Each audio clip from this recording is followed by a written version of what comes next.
राधे राधे प्यारे भक्तों। ओम गणेशाय नमः। ओम नमः शिवाय। जय मां पार्वती। प्यारे भक्तों, आज सकट चौथ का व्रत है। सकट चौथ व्रत कथा में आप सभी का हार्दिक स्वागत है। प्यारे भक्तों, सकट चौथ व्रत कथा की ये 5 कहानियां एक साथ में आप सभी को सुनाने जा रही हूँ। आप सभी को बता दें कि आज के दिन 5 कहानी सुनना अनिवार्य होता है। भगवान गणेश जी की चौथ माता की इन सभी में मिलाकर 5 कहानी सुना जाता है। कितनी माता बहनें एक कहानी सुनकर छोड़ देती हैं, पर ऐसा नहीं होता है। 5 कहानी सुनना अनिवार्य होता है।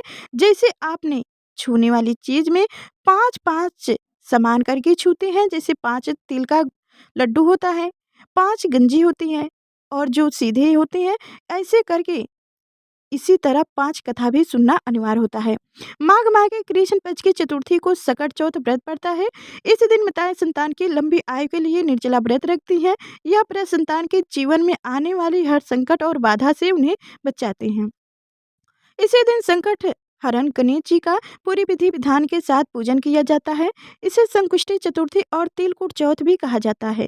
इसी दिन माताएं पूरे दिन निर्जला व्रत रखती हैं और शाम को चंद्र को अर्घ्य देकर व्रत का पारण करती हैं।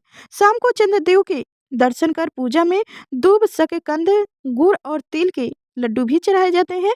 दूसरे दिन सुबह सकट माता पर चढ़ाए गए पकवानों को प्रसाद रूप में ग्रहण किया जाता है। तिल को भूनकर गुड़ के साथ तिलकुट बनाया जाता है। तिलकुट का पहाड़ बनाया जाता है। कहीं कहीं पर तिलकुट का बकरी भी बनाया जाता है, भेड़ भी बनाया जाता है। पूजन कर सभी में प्रसाद वितरण किया जाता है। पूजन के बाद माताएं संकट चौथ व्रत कथा सुनती हैं। मान्यता है कि संकट चौथ व्रत में बिना व्रत कथा सुने या पढ़े व्रत का फल नहीं मिलता है। ज्योतिष शास्त्रों के अनुसार संकट चौथ का व्रत बिना व्रत कथा के अनुसार अधिक मान्य नहीं होता है। इस व्रत को लेकर कई कहानियों प्रचलित है, जिनमें कहा जाता है कि बुढ़िया माई की कहानी है। भगवान श्री गणेश से जुड़ी कथा और माता पार्वती एवं भगवान शंकर आज से जुड़ी कहानियां सुनी जाती है। तो ध्यानपूर्वक सुनिएगा। संकट चौथ से जुड़ी ये 5 कहानियां हैं। आप अपने अनुसार जो भी आप व्रत करना चाहते हैं, जो भी दान दक्षिणा देना चाहते हैं, आज के दिन शाम को आप दे सकते हैं। और आपको बता दें कि प्यारे भक्तों, इस वीडियो को बनाने में, इस कहानी को बनाने में हमें बहुत समय लगता है। आप सिर्फ एक लाइक कर चैनल को सब्सक्राइब अवश्य कर लीजिएगा, जिससे हमें बहुत खुशी होगी। तो चलिए अब कथा ध्यानपूर्वक सुनिएगा। पहले कथा है एक साहूकार और एक साहूकारिन की। एक साहूकार और एक साहूकारिन थे। वह धन्य पुण्य को नहीं मानते थे। इसके कारण उनके कोई बच्चे नहीं थे। एक दिन साहूकारिन पड़ोसी के घर गई। उस दिन सकट चौथ था। वहां पड़ोसिन सकट चौथ की पूज्य पूजा करके कहानी सुना रही थी। साहूकारिन ने पड़ोसन से पूछा, तुम क्या कर रही हो? तब पड़ोसन बोले कि आज चौथ का व्रत है, इसलिए कहानी सुना रही हूँ। तब साहूकारिन बोली, चौथ के व्रत करने से क्या होता है? तब पड़ोसिन बोली, इसे करने से अन्य धन सुहाग पुत्र सब मिलते हैं। तब साहूकारिन ने कहा, यदि मेरा गर्भ रह जाए तो मैं सवा से तिलकुट चढ़ाऊंगी और चौथ का व्रत करूंगी। श्री गणेश भगवान की कृपा से साहूकारिन के गर्भ रह गया तो वह बोली कि मेरे लड़का हो जाए तो मैं 1.5 तिलकुट करूंगी। कुछ दिन बाद उनके लड़का हो गए तो वह बोली कि हे चौथ भगवान, मेरे बेटे का विवाह हो जाए तो 5.25 से का तिलकुट करूंगी। कुछ वर्ष बाद उनके बेटे का विवाह तय हो गया और उसका बेटा विवाह करने के लिए चला गया, लेकिन उस साहूकारिन ने तिलकुट नहीं किया।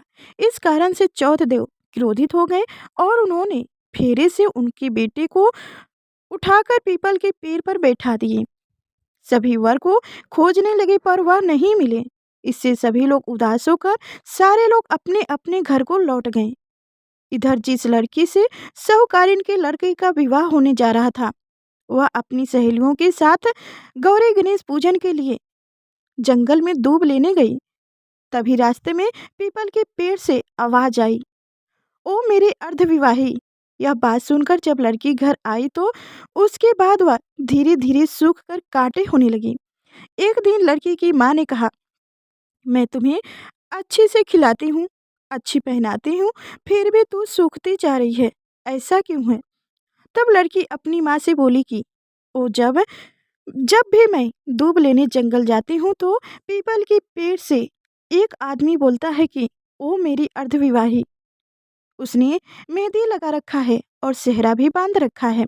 तब उसकी माँ ने पीपल के पेड़ के पास जाकर देखी, यह तो उसका जमाई ही है।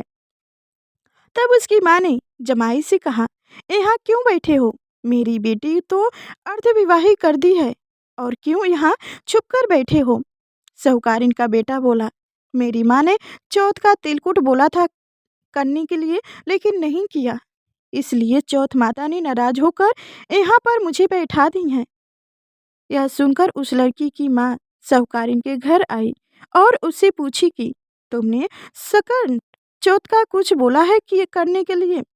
तब उसने बताया कि तब साहूकारिन बोली, तिलकुट बोला था करने के लिए और व्रत रखने के लिए कहा था। उसके बाद साहूकारिन बोली, मेरा बेटा घर आ जाए तो 1.5 मन का तिलकुट करूंगी। इससे श्री गणेश भगवान प्रसन्न हो गए और उनके बेटे को फेरे में लाकर बैठा दिए। बेटे का विवाह धूमधाम से हो गया। जब साहूकारिन का बेटा यूं बहू घर आ गए, तब साहूकारिन ने 1.5 मन तिलकुट किया और बोली, हे चौथ देव, आपके आशीर्वाद से मेरे बेटा बहू घर आए हैं, जिससे मैं हमेशा तिलकुट करके व्रत करूंगी। इसके बाद सारे नगर वासियों ने तिलकुट के साथ सकट माता का प्रारंभ व्रत कर दिया और व्रत रखने लगे। हे सकट चौथ, जिस तरह साहूकारिन को बेटा बहू से मिलाया, वैसे ही हम सबको मिलाना। इस कथा को कहने, सुनने और हुकार भरने वालों सबके भला करना। बोलो सकट चौथ की जय, श्री गणेश देव की जय। अब सुनेंगे एक और कथा है। इस कथा के अनुसार एक शहर में देवरानी जेठानी रहती थी। देवरानी गरीब थी और जेठानी अमीर थी। देवरानी हमेशा गणेश जी का पूजन किया और व्रत करती थी। देवरानी का पति जंगल से लकड़ी काट कर बेचता था। देवरानी घर का खर्च चलाने के लिए जेठानी के घर काम करती थी और शाम को बचा हुआ खाना लेकर जाती थी। माघ महीने में गणेश जी का व्रत सकट चौथ देवरानी ने रखा। उसके पास पैसे नहीं थे, इसलिए उसने तिल एवं गुड़ लाकर तिलकुट बनाया नहीं। पूजा करके तिल चौथ की कथा सुनी और जेठानी के पास काम करने के लिए चली गई। सोचा शाम को चंद्र को अर्घ्य देकर जेठानी के यहाँ से लाया खाना और तिलकुट खाऊंगी। शाम को जब जेठानी के घर खाना बनाया तो उसके जेठानी का व्रत होने के कारण सभी ने खाना खाने से मना कर दिया। अब देवरानी ने जेठानी से बोला, आप मुझे खाना दे दो जिससे मैं घर जाऊं। इस पर जेठानी ने कहा कि आज तो किसी ने भी अभी तक खाना नहीं खाया है, तुम्हें कैसे दे दूं? तुम सवेरे ही बचा हुआ खाना ले जाना। देवरानी उदास मन से घर चली आई। देवरानी के घर पर पति बच्चे सब आस लगाए बैठे थे कि आज तो त्योहार है, इसलिए कुछ पकवान आदि खाने को मिलेगा। लेकिन जब बच्चों को पता चला कि आज तो रोटी भी नहीं मिलेगी, तो बच्चे रोने लगे। उनका पति भी बहुत क्रोधित हो गया और उन्हें लगा कि दिन भर काम करने के बाद भी वो 2 रोटियां नहीं ला सकती। वो बेचारी गणेश जी को याद करती हुई रोती रोती पानी पीकर सो गई। उस दिन सकट माता बुढ़िया माता का रूप धारण करके देवरानी के सपने में आई और कहने लगी, सो रही है या जग रही है? वो बोली, कुछ सो रहे हैं, कुछ जग रहे हैं। बुढ़िया बोली, भूख लगी है, खाने के लिए कुछ दे दे। देवरानी बोली, क्या दूं? मेरे घर में तो अन्न का एक दाना भी नहीं है। जेठानी बचा हुआ खाना देती थी, आज वो भी नहीं मिला है। पूजा का बचा हुआ तिलकुट छींटे में पड़ा है, वही खा लो। सकट माता ने तिलकुट खाया और उसके बाद कहने लगी, निपटाऊ लगी है, कहाँ निपटाएं? इस उसने कहा, यह खाली झोपड़ी है, आप कहीं भी जा सकती हो, जहाँ इच्छा हो वहाँ निपटा लो। फिर सकट माता बोली, अब कहाँ पहुँचूं? अब देवरानी को बहुत गुस्सा आया कि उन्हें कब से परेशान किए जा रही है। सो बोली कि मेरी सारे से पूछ लो। देवरानी जब सुबह उठी तो यह देखकर हैरान रह गई कि पूरा घर हीरे और मोतियों से जगमगा उठे हैं। उस दिन देवरानी जेठानी के काम करने नहीं गई। जेठानी ने कुछ देर तो राह देखी, फिर बच्ची का देवरानी को बुलाने के लिए भेज दिया। जेठानी ने सोचा कल खाना नहीं दिया था, इसीलिए शायद देवरानी बुरा मान गई है। बच्चे बोली बच्चे बोले बुलाने गए। देवरानी ने कहा कि बेटा बहुत दिन तेरी माँ के यहाँ काम कर लिया। बच्चे ने घर जाकर माँ से कहा कि चाची का पूरा घर हीरे और मोतियों से जगमगा उठे हैं। देवरानी दौड़कर जेठानी दौड़कर देवरानी के पास आई और पूछा कि यह सब कैसे हो गया। देवरानी ने उनके साथ जो हुआ वो सब कुछ बता डाली। उसने भी वैसा ही करने का विचार किया। अगले सकट चौथ के दिन उसने भी सकट चौथ के दिन तिलकुट बनाया। रात को सकट माता उनके भी सपने में आई और बोली भूख लगी है माँ, मैं क्या खाऊं। जेठानी ने कहा कि आपके लिए छीटे में रखा है, फल और मेवे भी रखे हैं, जो चाहे खा लो। सकट माता बोली अब निपटा कहाँ करूं, कहाँ निपटाऊं, मुझे निपटाना है। जेठानी बोली मेरे इस महल में कहीं भी निपटा लो। फिर उन्होंने बोला कि अब पोछूं कहाँ। जेठानी बोली कहीं भी पोछ लो। सुबह जब जेठानी उठी तो घर में बदबू गंदगी के अलावा कुछ नहीं था। हे सकट माता, जैसे आपने देवरानी पर कृपा की वैसे सब पर कहना, कथा कहने और सुनने वाले हुकार भरने वाले सबके घर अनधन से भरना। जय हो सकट माता। अब एक कथा और है। एक बुढ़िया थी, वह बहुत ही गरीब और दृष्टिहीन थी। उनके एक बेटा और बहू थे। वह बुढ़िया सदैव गणेश जी की पूजा किया करती।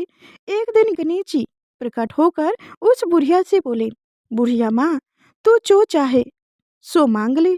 बुढ़िया बोली मुझसे तो मांगने नहीं आता, मैं कैसे क्या मांगू।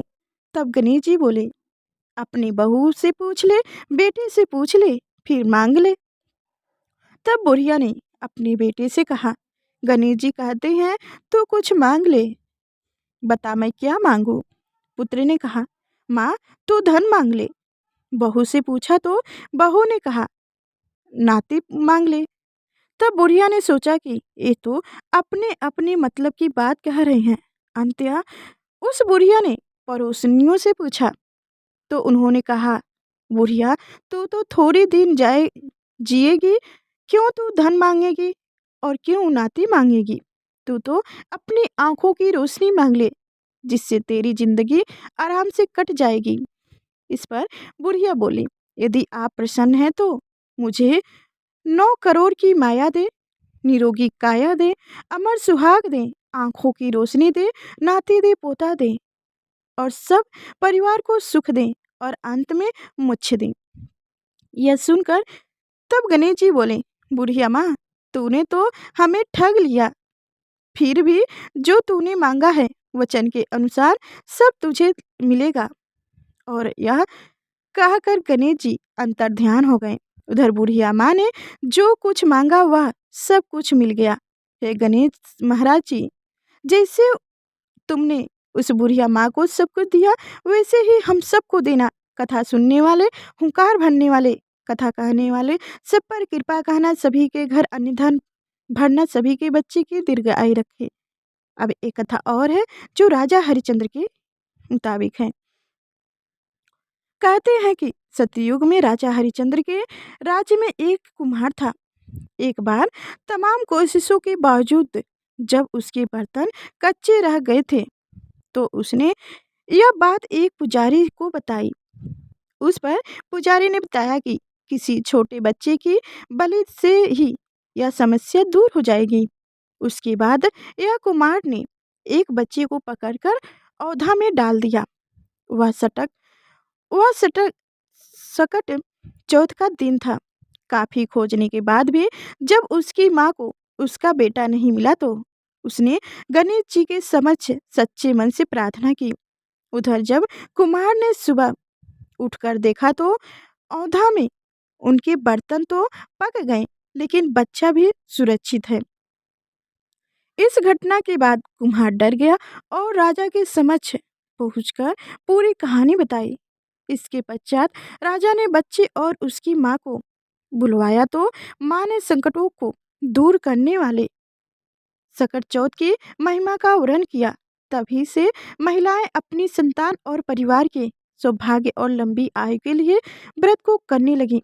जय हो सकट माता, जय हो भगवान गणेश। जैसे आपने उनका बच्चा लौटाए, उनके बच्चे की दीर्घ आयु के, वैसे ही कथा सुनने वाले, कथा सुनाने वाले, हुकार भरने वाले सबके बच्चे की दीर्घ आयु रखें, सभी के घर अन्न धन से भर दें। अब एक कथा जो पांचवी कथा है, वो कथा है एक समय भगवान विष्णु और माता लक्ष्मी के विवाह की तैयारियां चल रही थी। इसमें सभी देवताओं को निमंत्रित किया गया, लेकिन विनायक विघ्नहर्ता गणेश जी को निमंत्रित नहीं भेजा गया।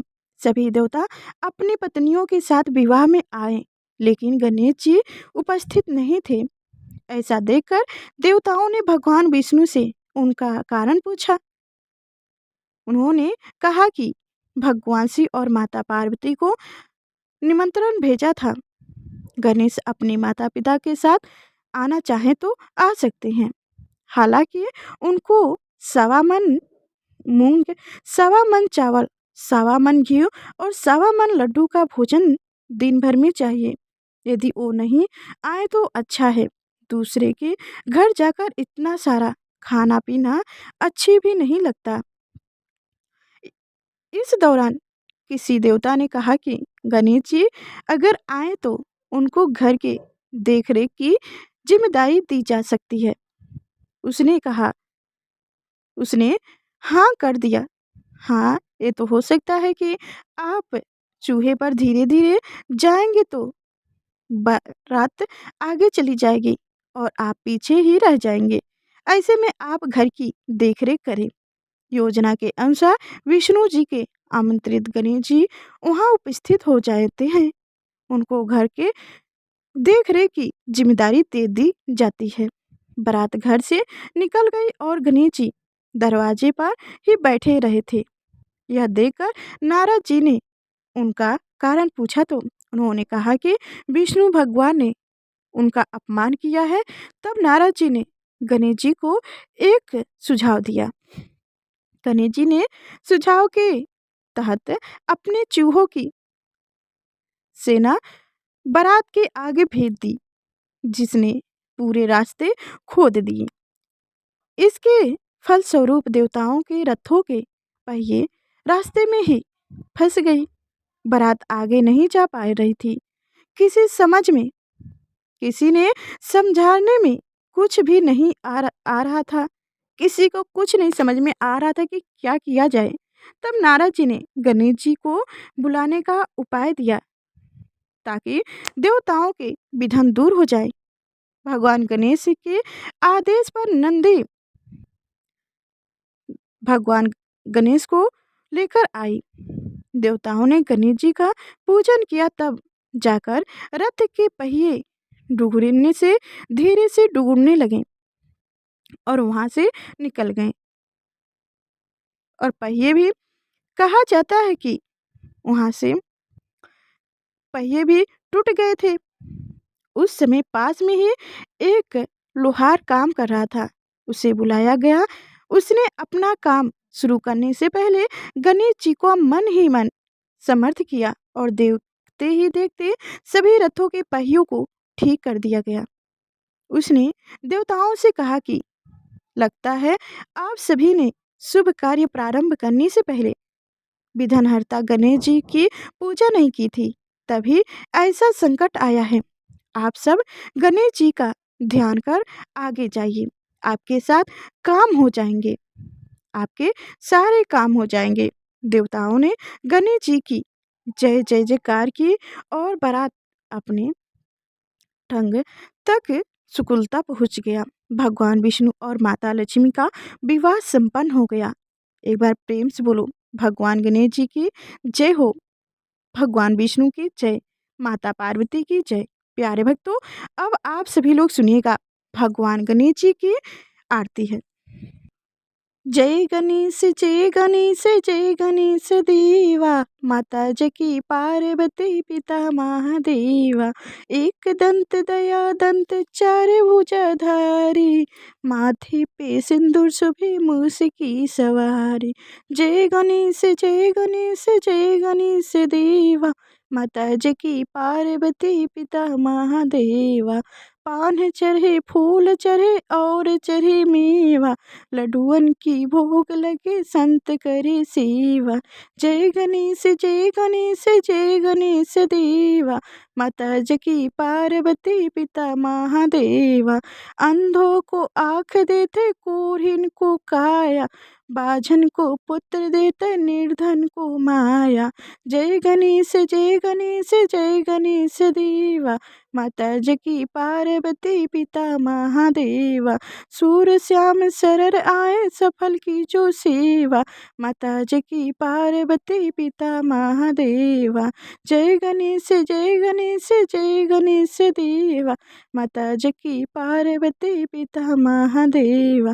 दीन की लाज रखो शुभम सुतकारी, कामना को पूर्ण करो जाऊं बलहारी। जय गणेश जय गणेश जय गणेश देवा, माता जकी पार्वती पिता महादेवा। जय हो भगवान गणेश। प्यारे भक्तों, आप सभी को हमारी कथा और कहानी और आरती कैसी लगी कमेंट में अवश्य बताइएगा। और अभी तक हमारे चैनल को सब्सक्राइब नहीं किए हैं तो सब्सक्राइब करके बेल आइकन की घंटी दबा दीजिएगा, ताकि आगे जो मैं इसी व्रत कथा लेकर आऊँ तो सबसे पहले आप तक नोटिफिकेशन पहुँचे, जो मेरी कथा को आप समय से ही सुन सकें।